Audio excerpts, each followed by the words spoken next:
This photo of the This is Louisiana the Louisiana Honey Island Bigfoot, mistaken as the swamp monster. Well, also, they could be called the skunk ape, too. We've talked about that before, that was an unfair term, but then we realized that they stink. They stink, so they have to be called that. That's light calling them They the don't have skunk ape. deodorant. They're not using soap and water. They're not cleaning up here. They're not fresh. But they give away their position solely based on their stink. Man, maybe that's how these trackers are locating them, just based on the smell alone. Didn't we talk in an earlier episode where they had just figured out scientifically, somehow they figured out that we have more, our strongest sense was in the smell. Yes, there was only, I don't know how they figured it out, but it was 1 trillion smells humans can differentiate. It's just ridiculous. It's off the charts.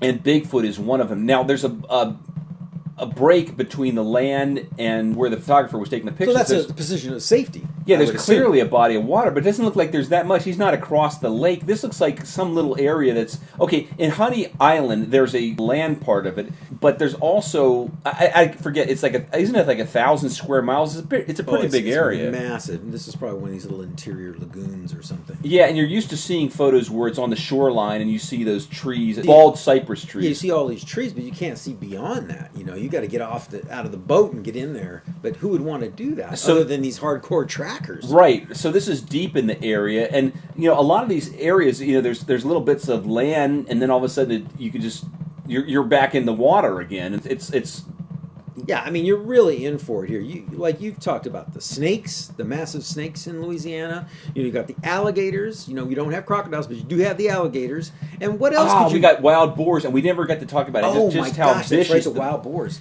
Now, Bigfoot has an advantage because he does have that thick fur, which would blunt some of the. But don't those boars have huge tusks? Absolutely, they're sharp. They're like saber-toothed boars.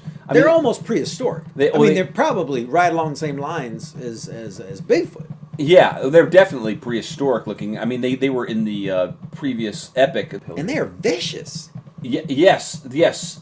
And there's so many shows out on wild boar hunting. There's a video of a leopard that is going after a wild boar pig, a young or something like that. It's one of his kids. Easy prey. He was going to attack it, right? I know. I can't remember specifically. It was something like that. And all of a sudden, the wild boars decide to attack the leopard. And on the dime, they just turn and start chasing. And the leopard runs away. They chase the leopard off. And it's astonishing how fast they are because and they catch up to it so quick. They hit its butt and push it up in the air, and it keeps running. And it's they actually headbutt it. I can't even believe that they would be able to chase one off. No, and yeah, especially how agile leopards are. And of course, leopard could easily get in the tree after that. But just on ground, you have to think about that. That much speed butting you with his head and his tusks. That's got to be just murder on your skin and your skull or whatever part of it you would hit. So I guess even a leopard would think better of a situation like that. But yet, that's what Bigfoot has to deal with. But Bigfoot's equipped for that.